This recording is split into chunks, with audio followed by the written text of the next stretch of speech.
చేస్తూ ఉన్న ప్రాంతం ఏదైనా ఉంది అని అంటే అరటి సాగులో పులివెందుల రాష్ట్రంలో నెంబర్ 1. పులివెందుల అరటి సాగులో ఇక్కడ పులివెందుల రైతులకు మంచి జరగాలనే ఉద్దేశంతో మా ప్రభుత్వ హయాంలో వైఎస్ఆర్సీపీ ప్రభుత్వ హయాంలో 25 కోట్ల రూపాయలు పెట్టి ఇంటిగ్రేటెడ్ కోల్డ్ స్టోరేజ్ కూడా పెట్టడం జరిగింది. మా ప్రభుత్వం ఎలక్షన్లకు పోక మునిపే దాన్ని ప్రారంభించడం కూడా జరిగింది.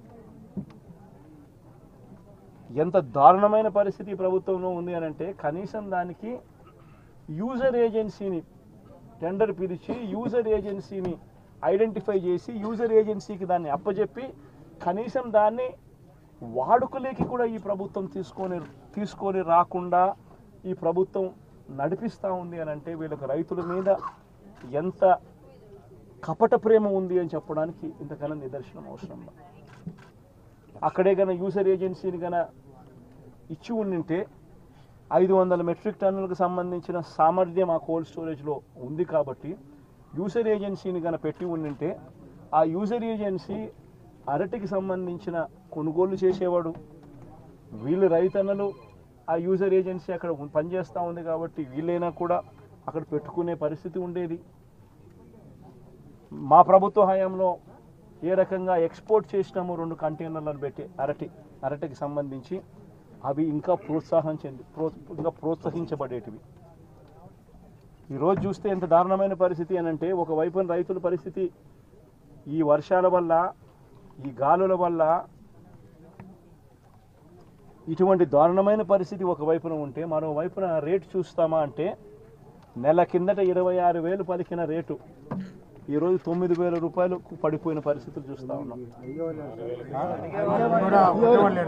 9,000 కూడా కాదు, ఇంకా 9,000 కూడా కాదు సార్, ఇంకా తక్కువ అంటున్నారు. వ్యాపారస్తులు ఎంత అంటే బండి పంపరు సార్. ఈరోజు 9,000 కాదు 6,000 అని చెప్తున్నారు రైతులందరూ. ధర పడిపోయిన పరిస్థితులు కనిపిస్తూ ఉన్నాయి.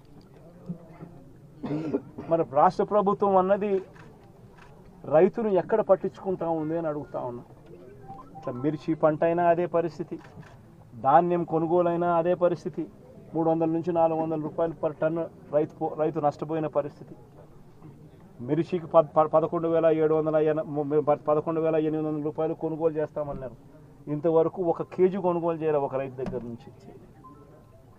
పెసర పరిస్థితి అదే, శనగల పరిస్థితి అంతే, మినుముల పరిస్థితి అంతే, కందుల పరిస్థితి అంతే.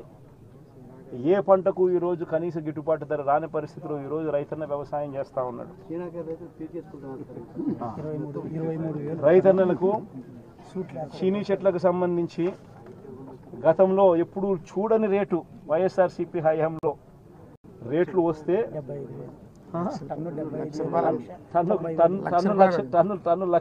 ₹75,000 అమ్మిన రోజు నుంచి చూస్తే సూట్ అనేది లేకోకుండా కమిషన్ అనేది లేకుండా కొనుగోలు చేసే పరిస్థితి గతంలో ఉంటే ఈరోజు 23,000, 15,000, 18,000.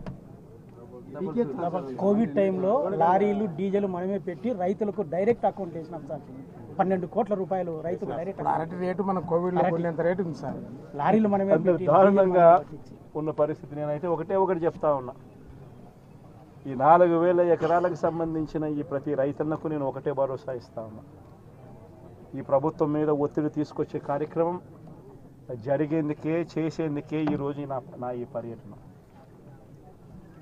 ఈ పెద్ద మనిషి చంద్రబాబు నాయుడు గారు రైతులకు ఇవ్వాల్సిన ఇన్పుట్ సబ్సిడీ ఖచ్చితంగా ఇవ్వాలి. ఇన్సూరెన్స్ సొమ్ము కూడా ఖచ్చితంగా రైతులకు అందరికీ కూడా రావాలి. ఏ రైతన్నకు కూడా ఇవి రాని పరిస్థితి ఎక్కడైనా ఉంది అని అంటే మాత్రం ప్రతి రైతన్నకు నేను ఒకటే చెప్తా ఉన్నా. కళ్ళు మూసుకుంటే సంవత్సరం అయిపోయింది, ఇంకా కళ్ళు మూసుకుంటే మరో 3 ఏళ్ళు. 3 ఏళ్ళు ఓపిక పట్టండి, వచ్చేది మన ప్రభుత్వమే. మన ప్రభుత్వం వచ్చిన 1 నెలకే ప్రతి రైతన్న ముఖంలో సంతోషాన్ని చూసేటట్టుగా వాళ్ళకి రాని ఇన్సూరెన్స్ను ఇప్పిస్తా, ఇప్పుడున్న ఇన్పుట్ సబ్సిడీ ఇస్తాను. ఇవ్వడమే కాకుండా ప్రతి రైతన్నకు 2023లో ఏ రకంగా ప్రతి రైతన్నకు 50,000 రూపాయలు మళ్ళీ ఇచ్చినట్టుగా ఆ డబ్బు కూడా మళ్ళీ ఇచ్చే కార్యక్రమం కూడా ఖచ్చితంగా రైతన్నకు ప్రతి రైతన్నకు నేను భరోసా ఇచ్చి నేను ఈ విషయం చెప్తా ఉన్నా. వైఎస్ఆర్సీపీ పార్టీ తరఫున నష్టపోయిన రైతన్నలకు కూడా ఖచ్చితంగా పార్టీ అంతో ఇంతో, అధికారంలో మనం లేము, ప్రతిపక్షంలో మనం ఉన్నాం, అంతో ఇంతో చేసే కార్యక్రమం మాత్రం ఖచ్చితంగా చేసే కార్యక్రమం ఖచ్చితంగా చేస్తాం. జై జగన్ జై జగన్. అది రాబోయే రోజుల్లో అవినాష్తో నేను మాట్లాడుకుని అవినాష్ ప్రతి రైతుకు మేలు జరిగేట్టుగా, ఎంతో కొంత మేలు జరిగేట్టుగా అవినాష్ ద్వారా అది చేయించే కార్యక్రమం కూడా చేస్తాం.